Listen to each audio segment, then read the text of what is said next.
Welcome on Roland Martin Unfiltered on Tuesday, May 21st, 2019. I'm Dr. Julianne Malveaux, sitting in for Roland Martin, and on today's show, an analysis of New York City's early voting plans shows it will favor white and affluent voters and make it more difficult for low-income voters. Omarosa says Donald Trump's 2016 campaign paid most of the women who wanted to work nearly 20% less than their male counterparts. She's filing suit. Hey, if you lie with pigs, you get dirty. Just saying. The battle for abortion rights continues with hundreds of abortion rights activists rallying in front of the Supreme Court. And what the hell? I mean, seriously, is consensual rape? What y'all talking about? According to Republican Missouri State Representative Barry Hovis, it happens. I can't stop from laughing on that one. Consensual rape. Like, I wanted you to rape me. Whatever. Plus, while the Morehouse class of 2019 is celebrating their graduation gift of no student loan debt, the average black graduate has more than $7,400 more in debt than their white peers. And a new report shows that Black Virginians were charged with disorderly conduct more compared to white residents. Not just in Virginia. D.C., we got a similar story. But hey, let's bring the funk. It's Roland Martin Unfiltered. He's got it. Whatever the biz, he's on it. Whatever it is, he's got the scoop, the fact, the find. And when it breaks, he's right on time and it's rolling. Best believe he's knowing. Putting it down from sports to news to politics. With entertainment just for kicks, he's rolling. It's on go, y'all. Yeah. It's Roland Martin, rolling with Roland now. He's funk, he's fresh, he's real, the best, you know he's Roland Martin now.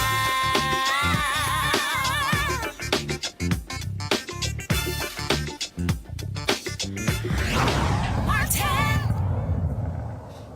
The New York Civil Liberties Union, Common Cause New York, and the Lawyers Committee for Civil Rights Under Law sent a letter this week to the New York City Board of Elections, saying their plans for early voting favors the rich and affluent and puts undue burden on the city's low-income voters. Voters in predominantly white Richmond County, home to Staten Island, will have substantially greater access to polling locations than any other county in the 5 boroughs. Queens, a majority-minority county, has 4 times as many registered voters as Richmond County, but they have the same number of polling places and have to walk more than half an hour to reach their polling places. Joining me to talk about this disparity is John Greenbaum, Chief Counsel and Senior Deputy Director for the Lawyers Committee for Civil Rights Under Law.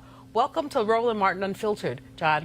Glad to have you. Thanks for having me on, Julianne. So tell me about this study. Tell me why you have this disparity. Well, we don't know the why.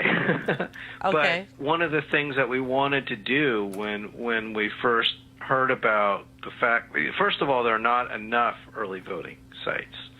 When you think about the fact that the city of New York has more than 5 million registered voters and that there are only 38 early voting sites, that's simply not enough. And even the law says you're supposed to have, for every 50,000 voters, one early voting site. In New York has well over 100,000 voters per early voting site, close to 150,000 voters per early voting site. So not enough sites. And then the distribution of sites, as you quoted from part of our letter, is inequitable. It was a big move for the state of New York to move to early voting. It became the 39th state to do that this year, and it's been long overdue. And minority voters, particularly African-American voters, we see prefer to vote early and in person.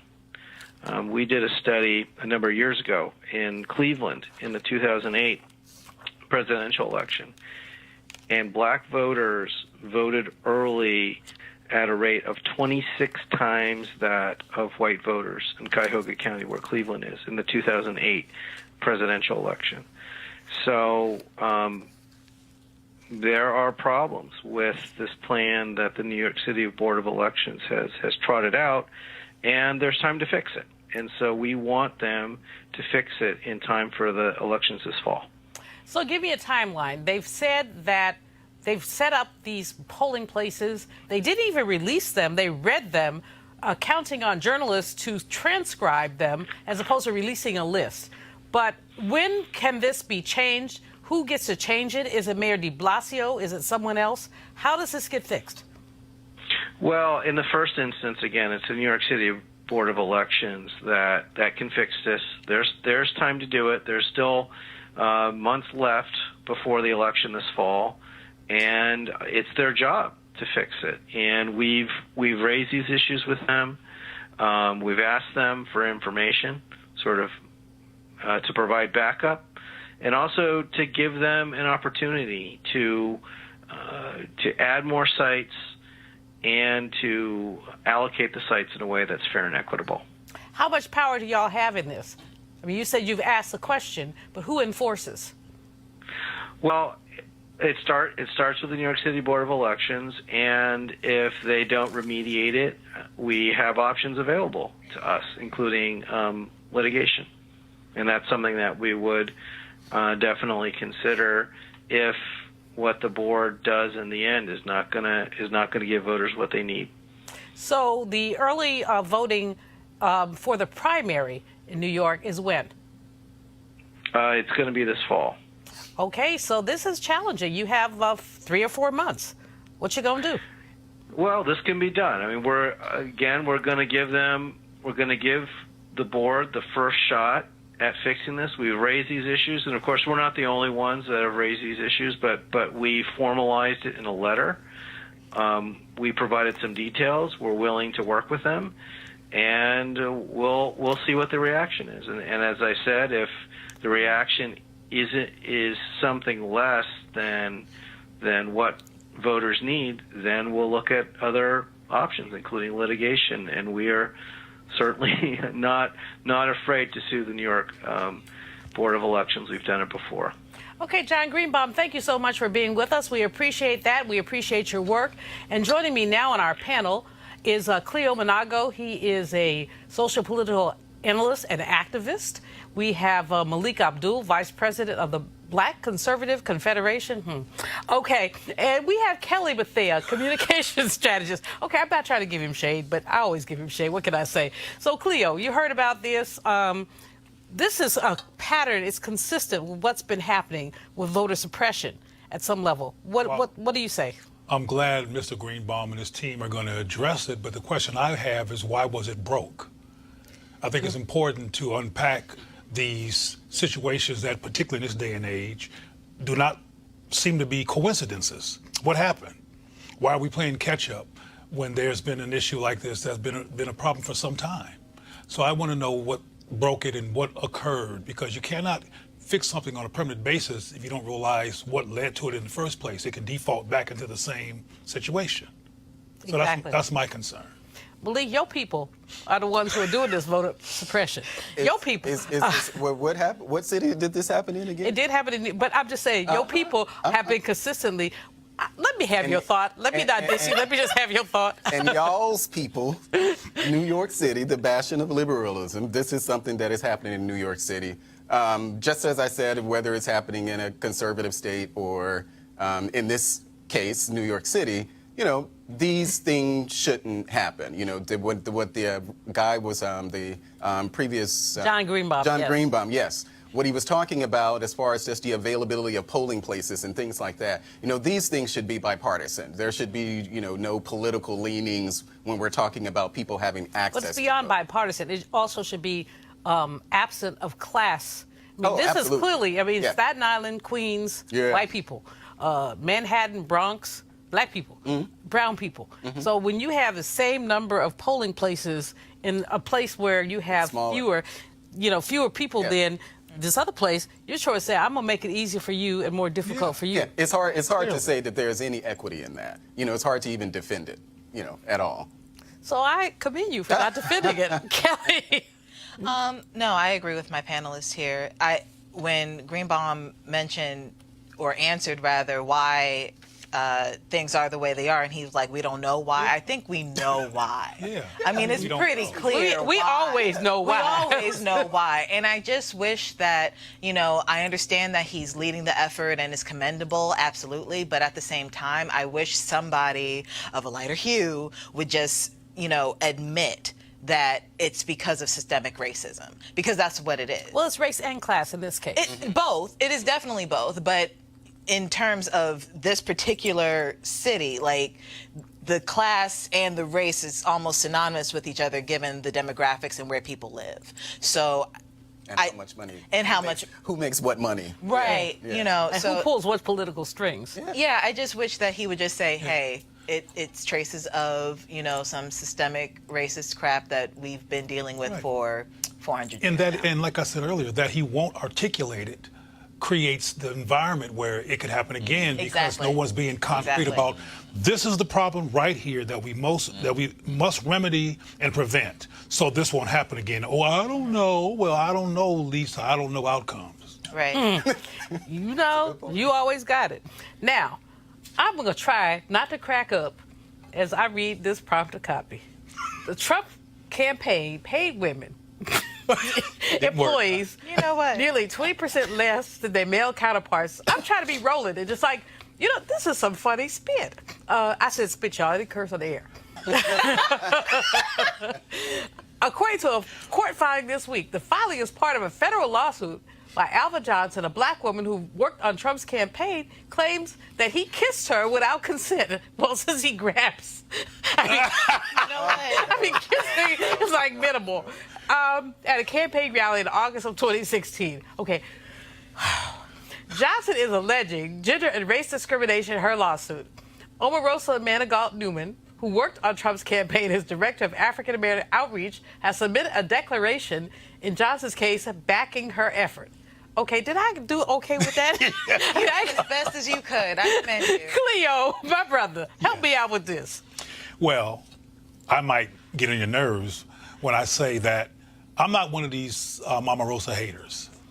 Well, me neither. I just find her amusing. I think Omarosa, just like I think this is true for this brother here, cares about black people and has a whole other approach to dealing with the issue that I couldn't stomach personally, but I often can't stomach the Democratic Party also, so let me make that clear.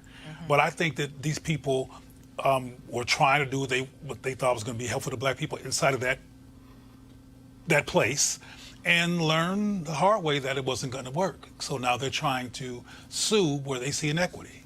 But okay, when you lay with dogs, you rise with fleas. That's what my grandma Right, would but always say. there's- So the man was a genital grabber. He was a serial whatever, in addition to being a 10,000 liar. And you expected him to act like he had good sense for you? I mean, not necessarily good sense, but certainly some sense of decorum, especially when you're running for president of the United States. Sense of decorum, I Kelly? didn't say that I believe this. I'm just going from... Sense of decorum? Decorum is relative. Trump's strategy worked. I don't know what y'all talking about. He's the That's what I'm president. saying. So It it's just, did work. His yeah. strategy worked. Now, so Omarosa's involvement in the lawsuit, I don't know her personally. I never met her at all. If there's an issue, I think we've heard something like this with the Hillary Clinton campaign and maybe even the Bernie Sanders campaign as the pay gap between what men and women. Okay. So this is not anything new. I do know that Omarosa left the White House as one of the highest paid staffers at about $179,000 a year. Making the same amount as many white men were making.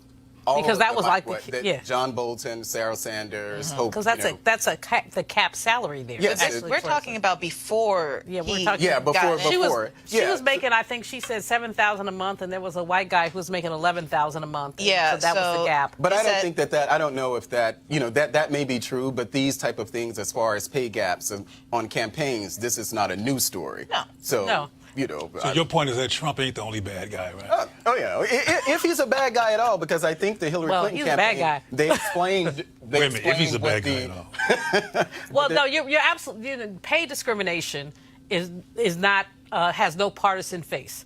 Pay discrimination, when you look at the aggregate data, 80% women make about 80% of what men make aggregatively. And when we look at even MBAs coming out of grad school, with their offers, you're getting between a 10 and 20% differential. Wow. Same qualifications, went to the same schools, but part of it is that women don't bargain.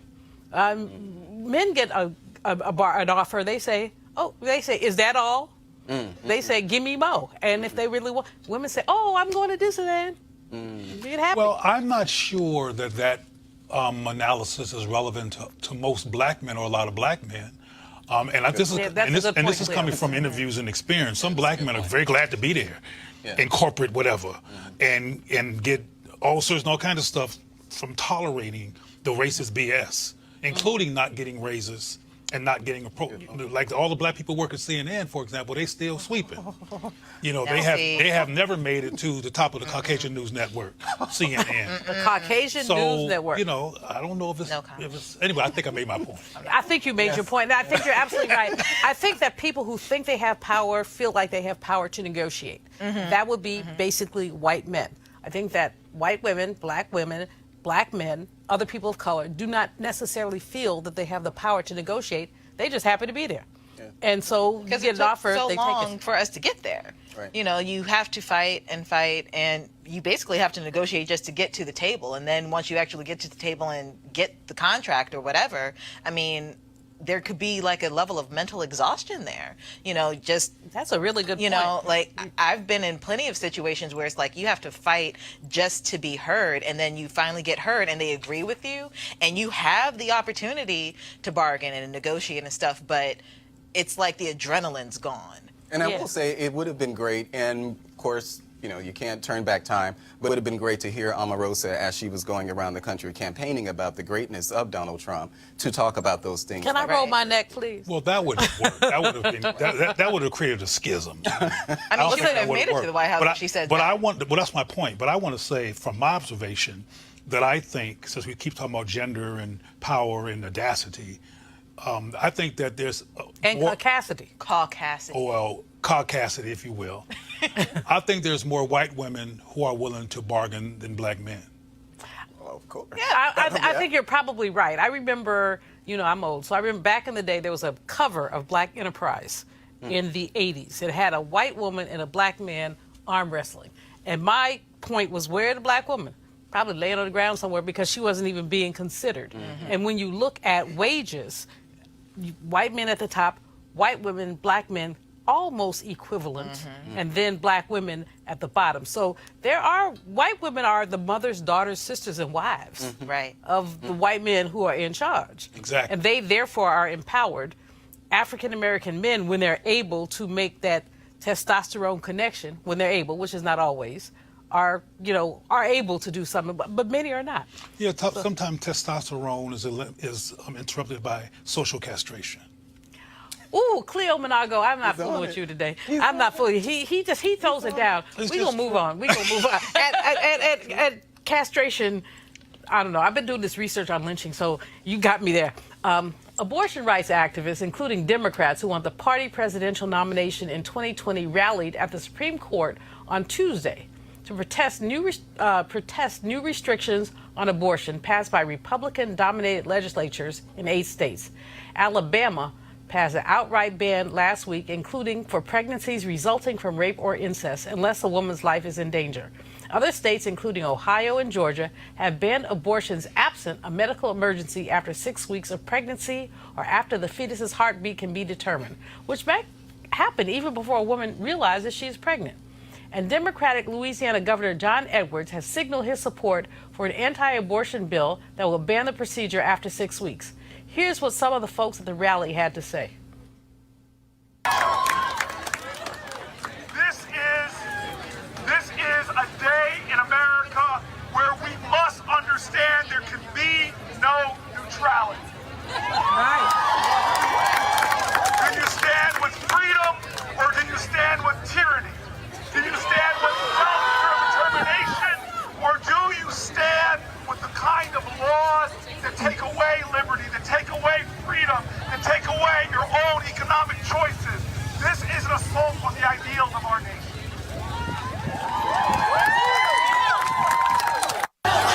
Abortion has got to go.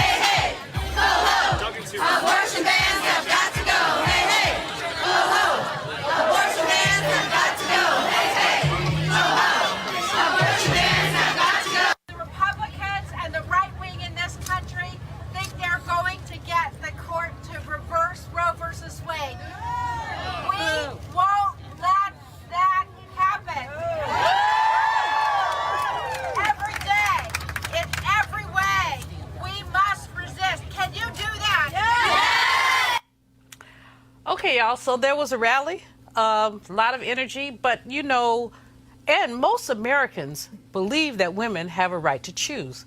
But the Republicans have gone cray-cray. Malik, how come your people have gone cray-cray? Well, I think that I don't agree with. I have a. It's I pick on you so bad, don't I? No. It's not, because it's really hard to. I won't say hard to explain it, but I consider myself pro-life.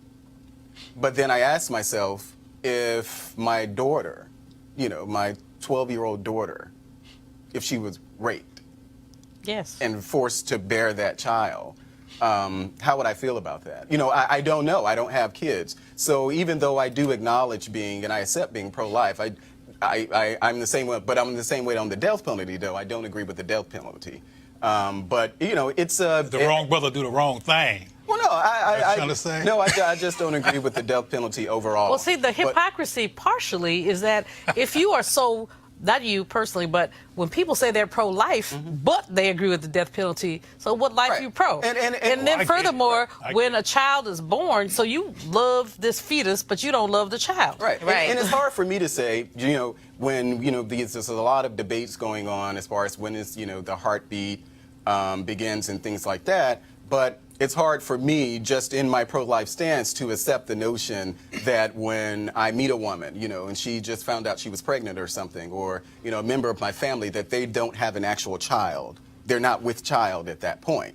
Some people argue, well, it's a clump of cells, or, it's just kind of, I get that kind of feeling when I have this, this sort of discussion. But even Donald Trump, our president, felt that the Alabama law actually went I'm trying to figure out how many abortions he's paid for, but I'm not going to go there. Oh, my gosh. Kelly. Well, I'm just saying. I mean, he was a man about town. He believes in grabbing genitalia. Well, we know he's not as conservative as the rest of his party. I don't think he's conservative at all. I think he's Miss Kelly, tell us about this. What do you think about this rally?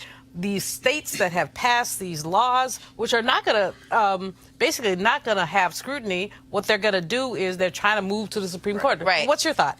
I think that even though I respect Malik and other men's view on this subject, it's not about them, because this is my body. Yes. If I decide that I don't want to have a child, that is my decision.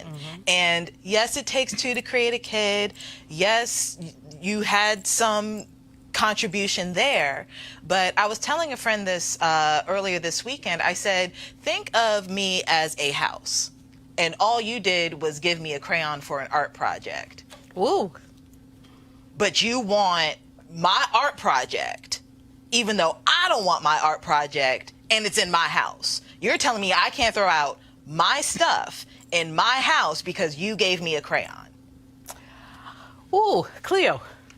Well, even though, and I respect your perspective in terms of men influencing whatever you do with your body, period, the Alabama governor's a woman.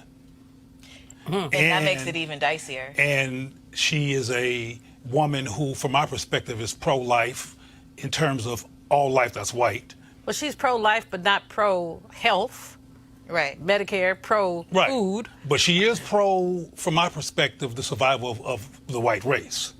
And as I said others before, there was a period in time where the people were blowing away doctors at the abortion clinics, but they weren't blowing away none of the doctors in the black community. All those doctors who were killed were in white communities and putting white children at risk for being killed based on their rhetoric. So I want to be real clear about, because we already talked about white women earlier in terms of their involvement Their caucasity. in this whole, the caucasity. And I just want to bring that in there, because this is not always, particularly when it comes to white supremacist aims, divided based on gender.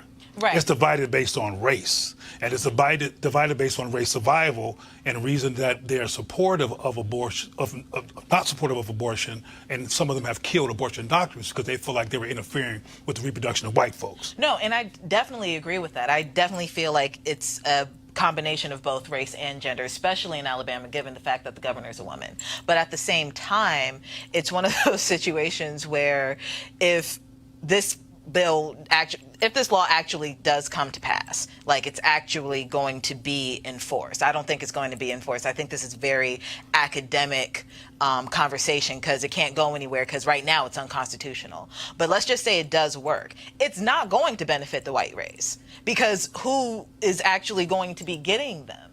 You know, No, but what it's going to rational do at the end of the and day, logical. the challenge to me from an economic perspective is that this is a tax on poor people, Right. especially poor black people. So a white girl who is raped, white woman who is raped, can get on an airplane and come to New York, D.C., Illinois, wherever you have. Right, they will find a way. But a sister, even now, the number of clinics in Alabama, Mississippi, Louisiana, people have to drive a day to get to a clinic. And some of these places have imposed rules that say you have to wait 24 hours. So Yep. that means now you have to add a hotel stay. And so it's a tax on, and I wonder, Cleo, I wonder if there's something that allows folks that the behind this is not about the survival of the white race, but the re-enslavement of the black race. Because when someone who is unwanted comes into this world, it's going to be drama. They will likely 50-50 be incarcerated. What happens with incarceration?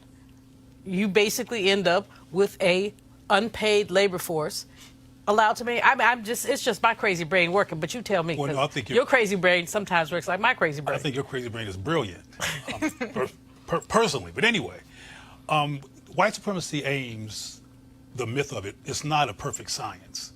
It's never been implemented in ways that was flawless, but they do try. That's one of the reasons why Donald Trump is president. It's one of those attempts to get what they want. So you're right in terms of how it affects black people and how it's going to negatively affect white people.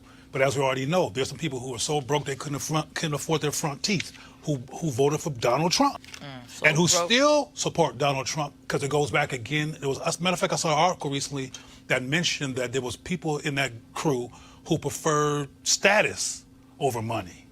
The status of the myth of white supremacy and being over everybody else in terms of superiority than being able to eat.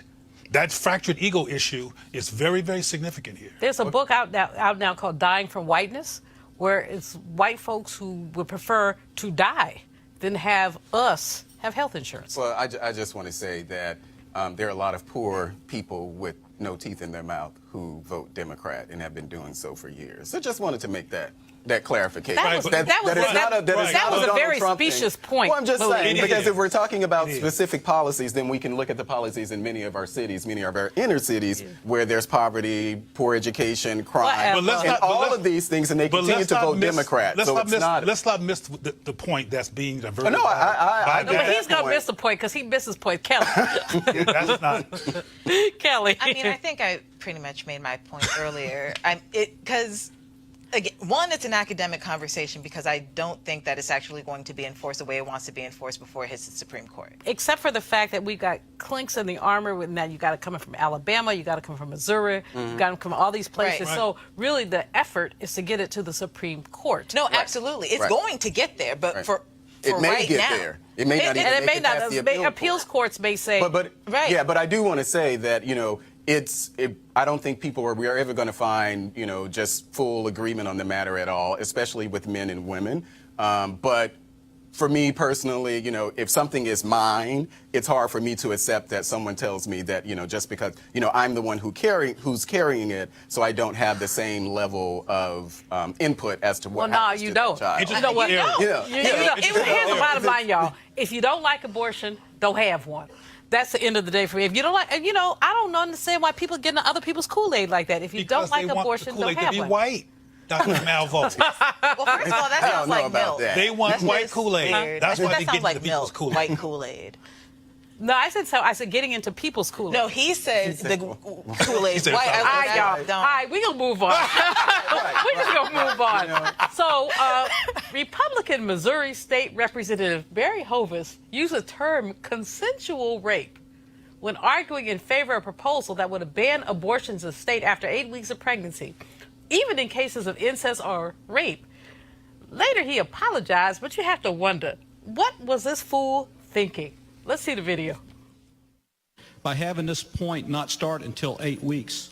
Let's just say someone goes out and they have, or they're raped or they're sexually assaulted one night after a college party. Because most of my rapes were not the gentleman jumping out of the bushes that nobody had ever met. That was 1 or 2 times out of 100. Most of them were date rapes or consensual rapes, which were all terrible.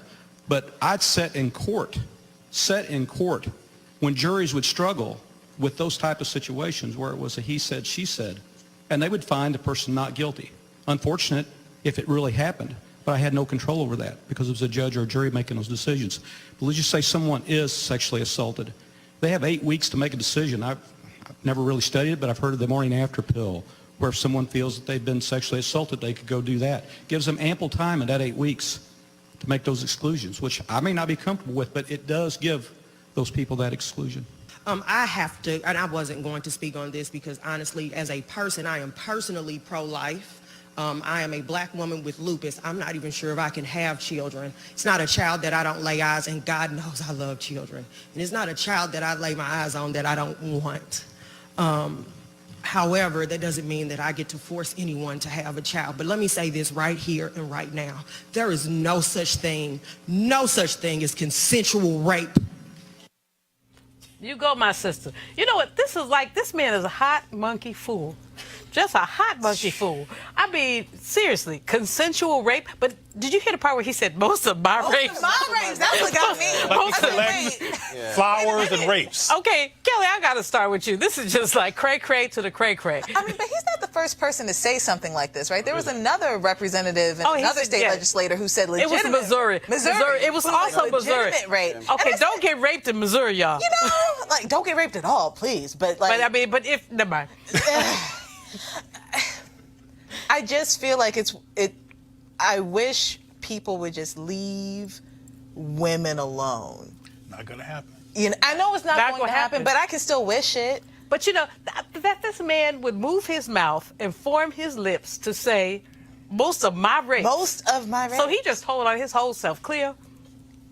White supremacists are sociopaths and psychopaths. So he was just demonstrating how they think. What I hope people don't get played by is his apology.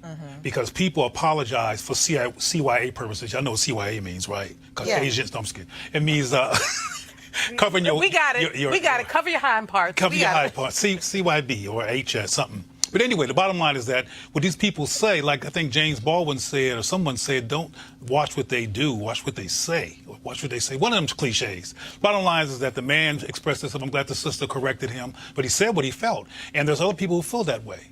Well, his men. His apology wasn't even a real apology. He said he meant to say, quote, date rape or consensual or rape, rather than consensual rape. He shouldn't even say that. But he said, it's my apology if I didn't say or enunciate the word or. I said, that doesn't help you.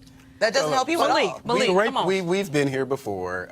We've been here before. People too, by the way. Well, I don't think it has anything to do with people. I think it's just I think it's a man thing. I think it's more so a gender thing than it is a race thing. Men being able to articulate certain points of view. So you just tell me all men crazy? I'll accept him. I'll accept him if he say he's misspoke. You know, we've had many instances where people say that, you know, they say something and then they say they misspoke and they come back and apologize for it. What he said, it was ridiculous on his face. It makes absolutely no sense. We all know that. Do we? Well, of course we all. Well, we should hope that no one believes there's something like consensual. But he said it. I don't He said it, and his apology was specious. But we have people. It had nothing to do. We have people who make these half ASS apologies for things that they should not have said. So I'll accept him for saying, okay, well, he doesn't really mean that there's a thing. There are men who think they should rule over women. Yeah, absolutely. And that they should But have. it doesn't mean that he's one. It doesn't matter what the woman wants. Because he said that. Because of the fact it doesn't matter what the woman wants, it cannot be rape. Because her perspective and her resistance is irrelevant. And there's no such thing. And I think we should illuminate that kind of thinking and not let somebody off the hook who thinks like this just because they... With a half behind an apology. Yeah, with a half behind an apology. You know what, y'all? We could argue this one. Because I just want to get a slice of that dude. I mean, I would love to be in a small room with him Never mind. I was told by my nephew that I'm over 60 and I'm not supposed to brawl with people no more. Who said? One of my nephews, he said, you know, your bones are brittle, Auntie. Stop threatening people. You take some calcium and just knock them one good time. There you go. Like, There you go. We're I gonna got take you. Okay, you got my back. We're going to do it. We're going to roll it. We're going to take a quick break and we're going to come right back. Just a quick break. You want to check out Roland Martin Unfiltered? YouTube.com/Roland S. Martin. And subscribe to our YouTube channel. There's only one daily digital show out here that keeps it black and keep it real. It's Roland Martin Unfiltered. See that name right there? Roland Martin Unfiltered. Like, share, and subscribe to our YouTube channel. That's YouTube.com/Roland S. Martin. And don't forget to turn on your notifications so when we go live, you'll know it. So it's commencement season at HBCUs around the country, and the speakers left them with some powerful messages. None quite as powerful as the one Robert Smith left with the Morehouse class of 2019, his class, he said, by paying off their student loans. Here are some of our favorites. Don't accept what others put on you.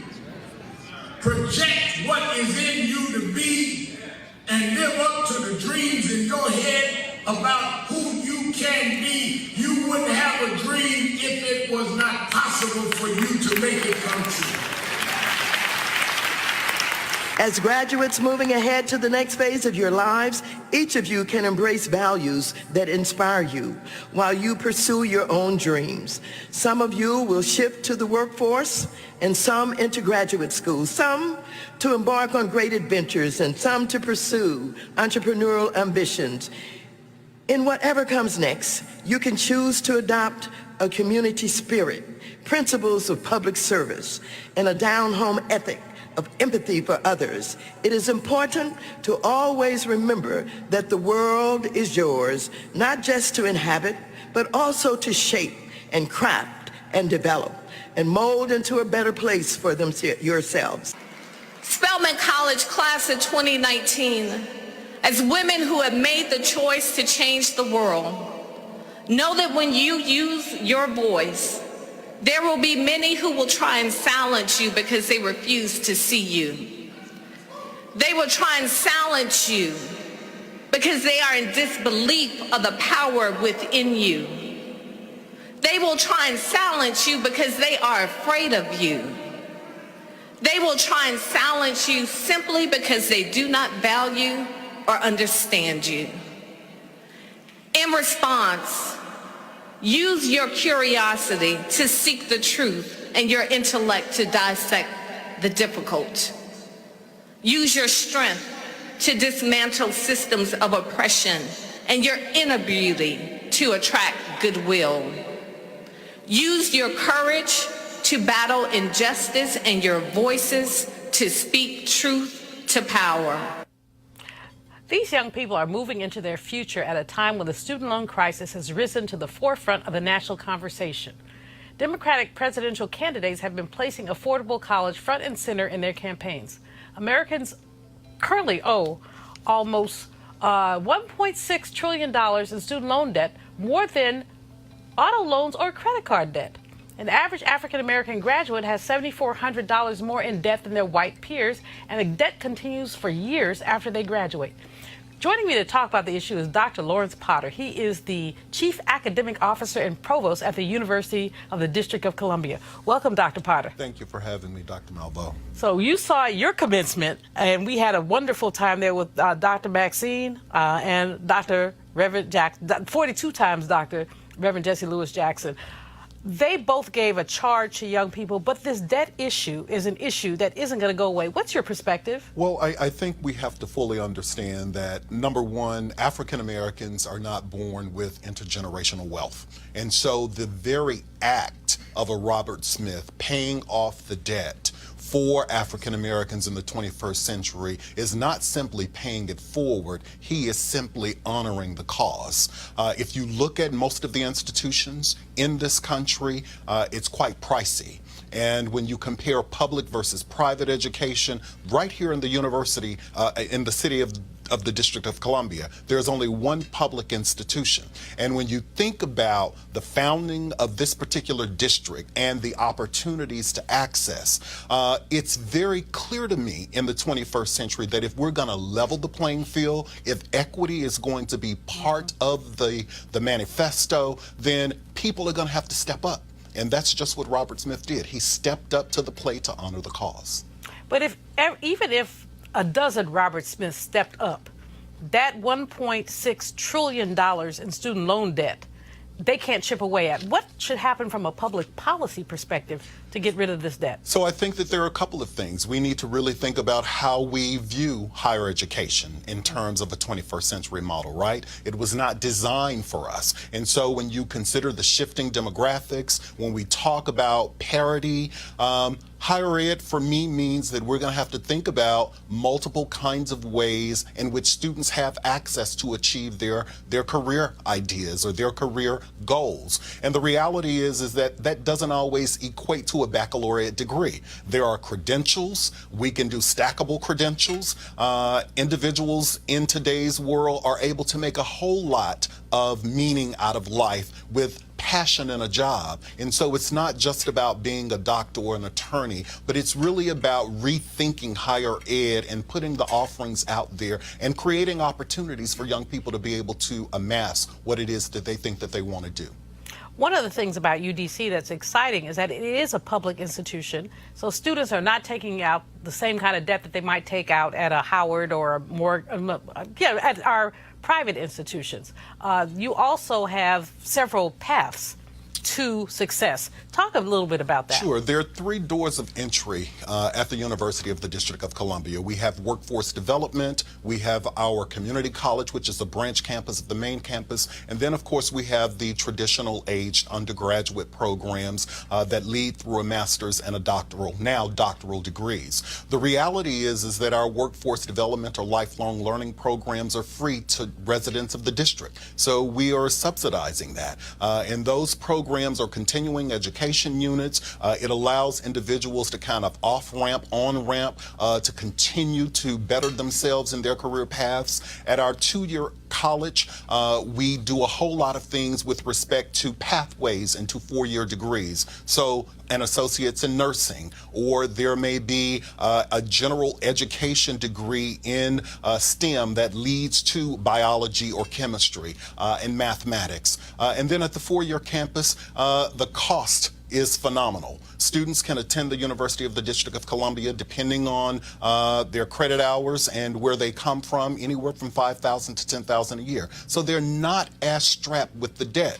But I think the significant piece is the clientele that we serve. Most of our students are first generation. They're not the traditional 18 to 22-year-olds. We have a lot of returning learners in the district coming back because they've had to stop out for whatever reason. And so when you think about the average age of the student at the University of the District of Columbia, it's 28. And so we're having to meet needs in a more defined, more creative way. Now, Dr. Potter, the Higher Education Act they're looking at reauthorization of that act. What would you like to see in the reauthorization?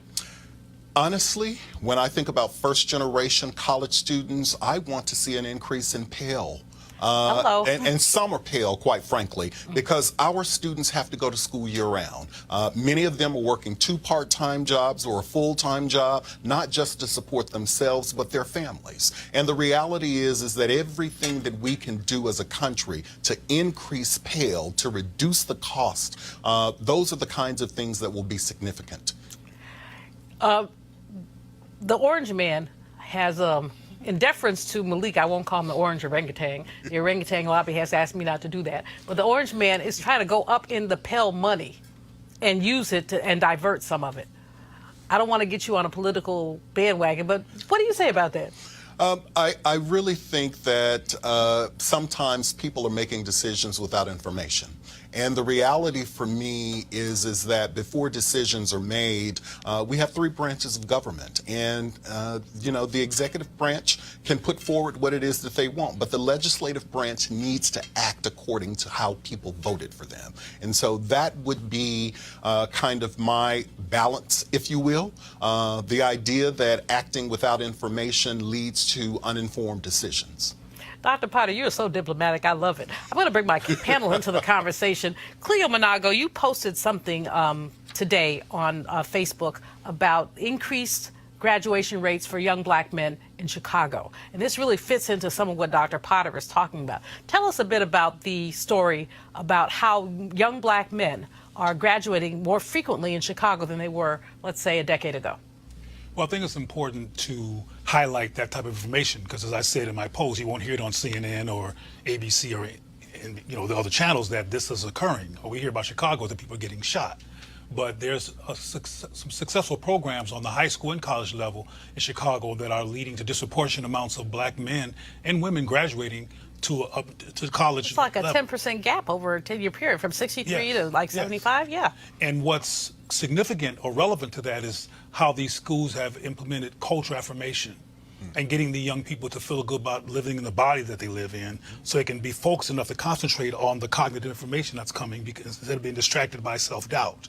And I was wondering while you were speaking, here in D.C., do you have programs that address organic intelligence and cultural affirmation and those kinds of elements to help keep our people connected to academics? So I would say, having been on the job for 90 days, there are whole 90 days. A whole 90 days. Yeah. But to answer your question, I think that we find cultural affirmation not only in the classroom but outside of the classroom. Absolutely. Right? Students spend only about 30% of their time in a college education in the classroom. It's about what are we doing outside of the classroom? What are those wraparound services? And fortunately, the University of the District of Columbia we're responding in a proactive way, right? We are creating the spaces for commuter students to be able to sit in the library and study so that they don't have to detach themselves from the campus to go home. We are also looking at, how do you build in Women's History Month activities and Black History Month activities and Native American History Month activities and tie that to the curriculum so that there's the co-curricular aspect of rounding out what our students are having. And so I think in many regards, because our students are not the 18 to 22-year-olds, we are very proactive and intentional about what it is that we're trying to deliver in the wraparound services.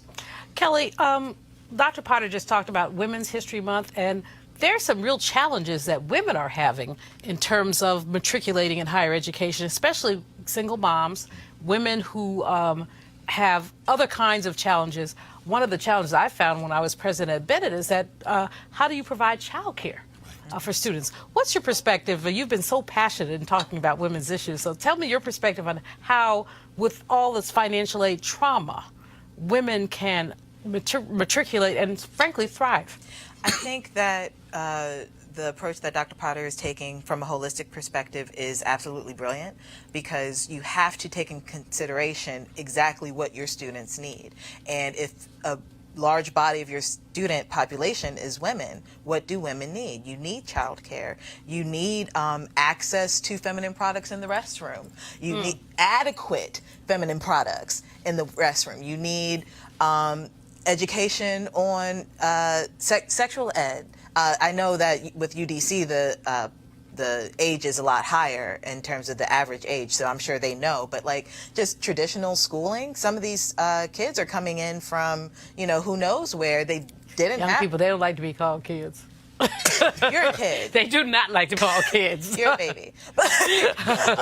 Young adults, I apologize. But at the same time, nevertheless, even though they did just come through K through 12, a lot of them don't know about their own bodies yet, and this is actually the prime time that they're about to go explore them. So having the resources to feel safe enough to ask those questions to somebody who knows what they're talking about, that's definitely something that women could benefit from. I would also encourage, self-care techniques. I know a lot of young women who were in undergrad, at least when I was there, dealt with depression, dealt with, some really traumatic things, including rape and molestation and things like that. Having a safe space to talk about those things on top of, more curricula about women, that's definitely something that could be taken into consideration.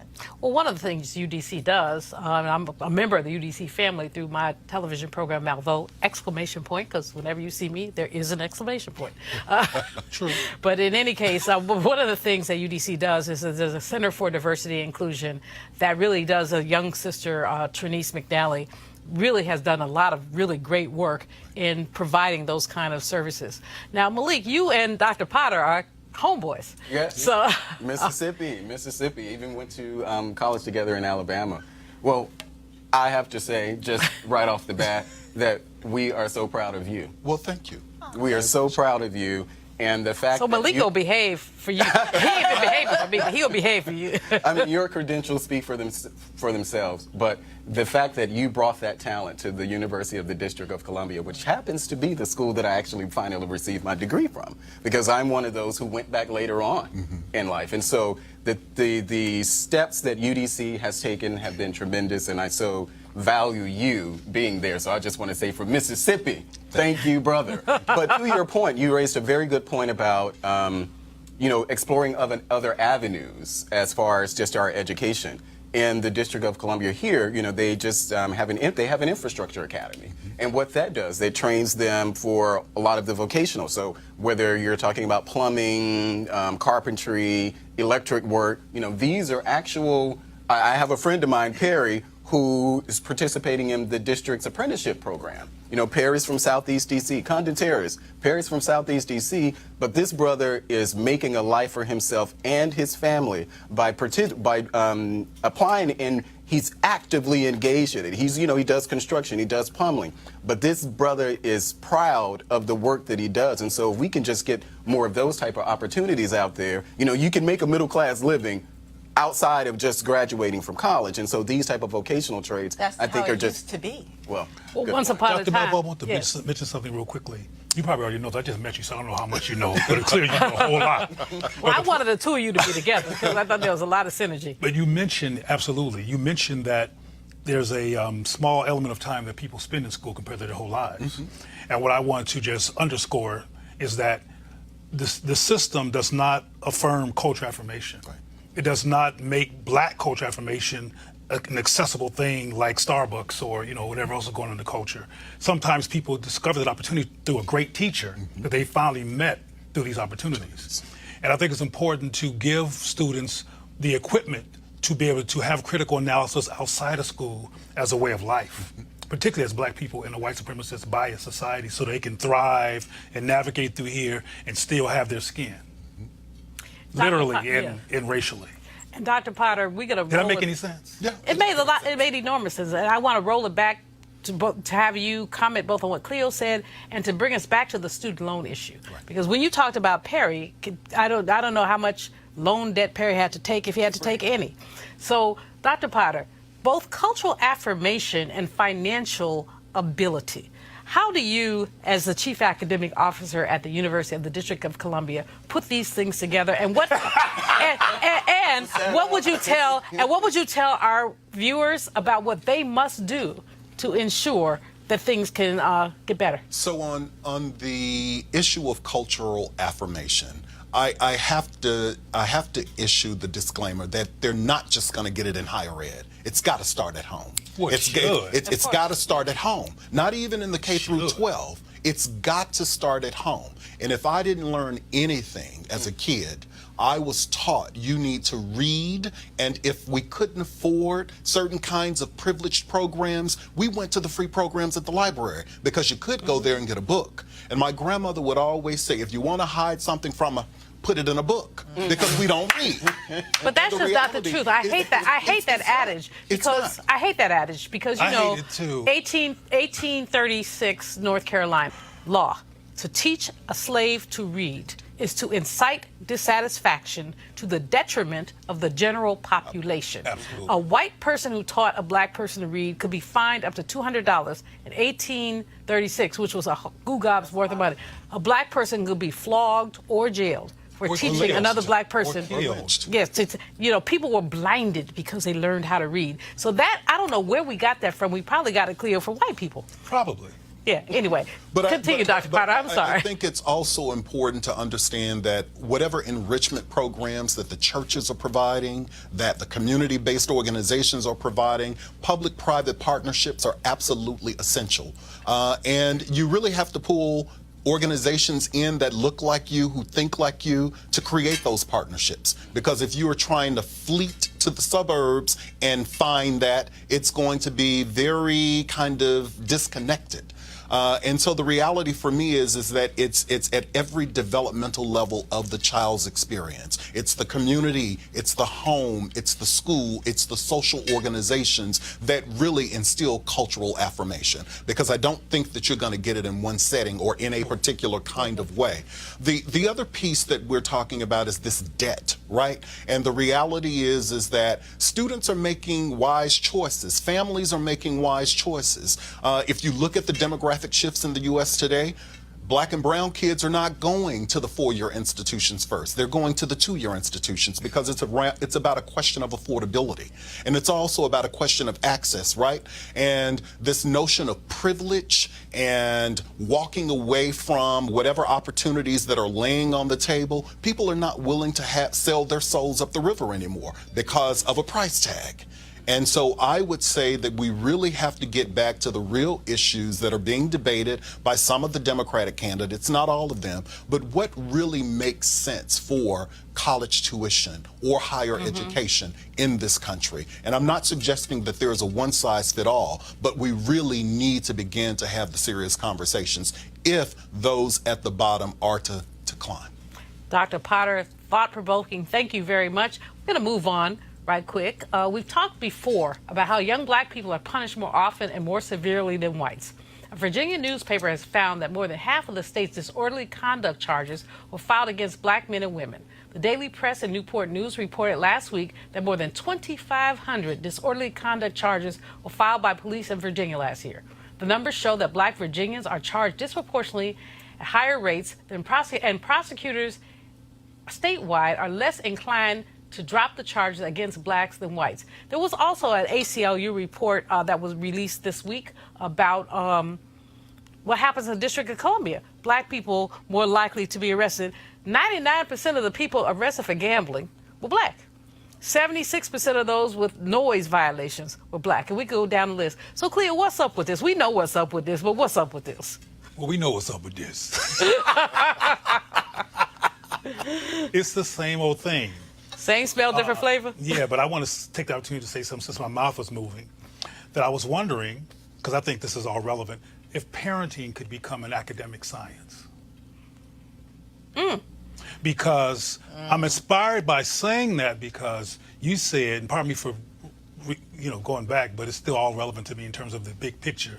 You mentioned the importance of it starting at home, and I agree with that 100%, but I can tell you from experience and from research and from national surveys that most black children are not getting that at home. The curriculum is go to school, get a good education, go to church and get a job. That's the curriculum. Not learn to critically analyze white supremacy so you will not internalize a myth of your irrelevance because the media keeps on implying that. Okay, Brother Man, did you hear me when I say we're kind of running out of time? Okay, but we need the parents to know how to raise black children. They need to get degrees in it, I think. I agree with you, but let's have Malik say something, because, you always love your people who arrest our people. And in Virginia, they've shown it. In D.C., they've shown it. Disproportionately arrest of black people. What you got to say? Well, and I'm glad you brought up D.C. because, of course, Republicans don't run D.C. And you just had to say that, didn't you? Well, I'm just saying, these problems, when we're talking about the police department though now, right? But police departments around the nation. You know, I don't think that there's any distinction between how they police themselves here in D.C. versus Virginia or Kentucky or any of the other places. Whatever statistics or data that's out there as far as the violence on black bodies, it's not isolated to any particular city. So obviously it's something that we need to continue to address. And a lot of that is locally, but you know, whatever the federal government can do at its level, then they should continue to do that too.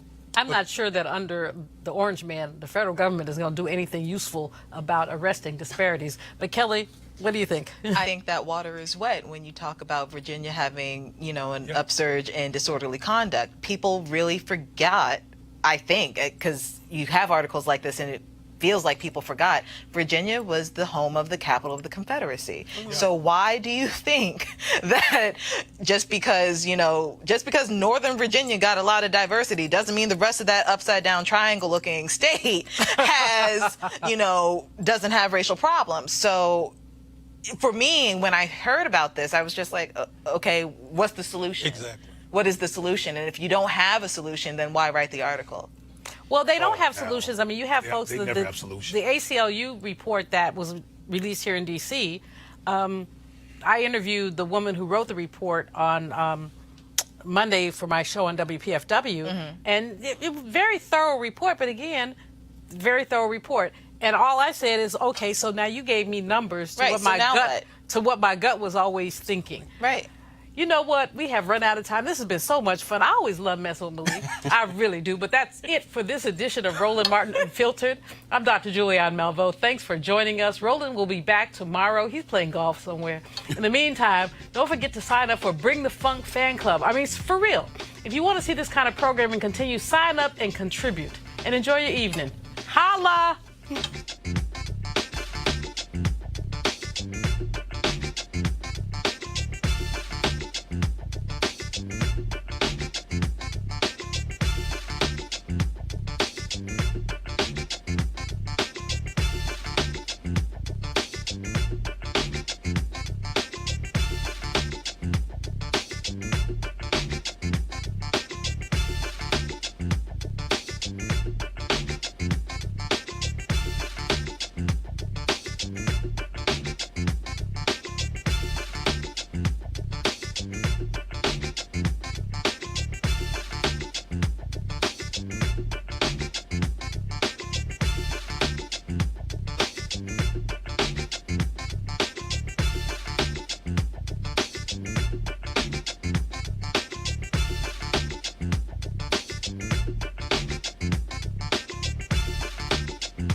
Recently in Atlanta for our School Choice is the Black Choice Town Hall event.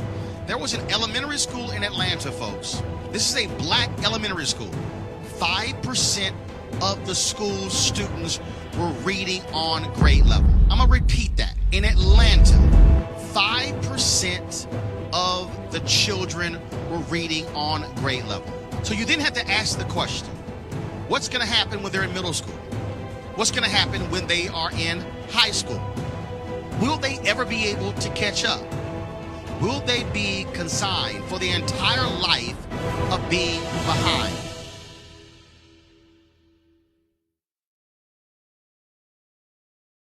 You want to check out Roland Martin Unfiltered? YouTube.com/Roland S. Martin. And subscribe to our YouTube channel. There's only one daily digital show out here that keeps it black and keep it real. It's Roland Martin Unfiltered. See that name right there? Roland Martin Unfiltered. Like, share, and subscribe to our YouTube channel. That's youtube.com/Roland S. Martin. And don't forget to turn on your notifications so when we go live, you'll know it. Hey fam, want to check out Roland Martin Unfiltered? The blackest show on all of digital, cable, and broadcast. Check out our audio podcast.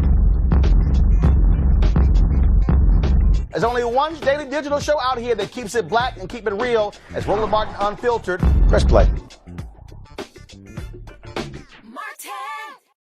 You want to support Roland Martin Unfiltered? Be sure to join our Bring the Funk fan club. Every dollar that you give to us supports our daily digital show. There's only one daily digital show out here that keeps it black and keep it real. As Roland Martin Unfiltered. Support the Roland Martin Unfiltered Daily Digital Show by going to RolandMartinUnfiltered.com. Our goal is to get 20,000 of our fans contributing $50 each for the whole year. You can make this possible. RolandMartinUnfiltered.com.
I was recently in Atlanta for our School Choice is the Black Choice Town Hall event.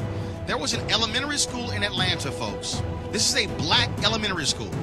5% of the school students were reading on grade level. I'm going to repeat that. In Atlanta, 5% of the children were reading on grade level. So you then have to ask the question, what's going to happen when they're in middle school? What's going to happen when they are in high school? Will they ever be able to catch up? Will they be consigned for the entire life of being behind?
You want to check out Roland Martin Unfiltered? YouTube.com/Roland S. Martin. And subscribe to our YouTube channel. There's only one daily digital show out here that keeps it black and keep it real. It's Roland Martin Unfiltered. See that name right there? Roland Martin Unfiltered. Like, share, and subscribe to our YouTube channel. That's YouTube.com/Roland S. Martin. And don't forget to turn on your notifications so when we go live, you'll know it. You want to support Roland Martin Unfiltered? Be sure to join our Bring the Funk fan club. Every dollar that you give to us supports our daily digital show. There's only one daily digital show out here that keeps it black and keep it real. It's Roland Martin Unfiltered. Support the Roland Martin Unfiltered daily digital show by going to RolandMartinUnfiltered.com. Our goal is to get 20,000 of our fans contributing $50 each for the whole year. You can make this possible. RolandMartinUnfiltered.com. Hey fam, want to check out Roland Martin Unfiltered, the blackest show on all of digital, cable, and broadcast. Check out our audio podcast. There's only one daily digital show out here that keeps it black and keep it real. It's Roland Martin Unfiltered. Press play.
Hey fam, want to check out Roland Martin Unfiltered, the blackest show on all of digital, cable, and broadcast. Check out our audio podcast.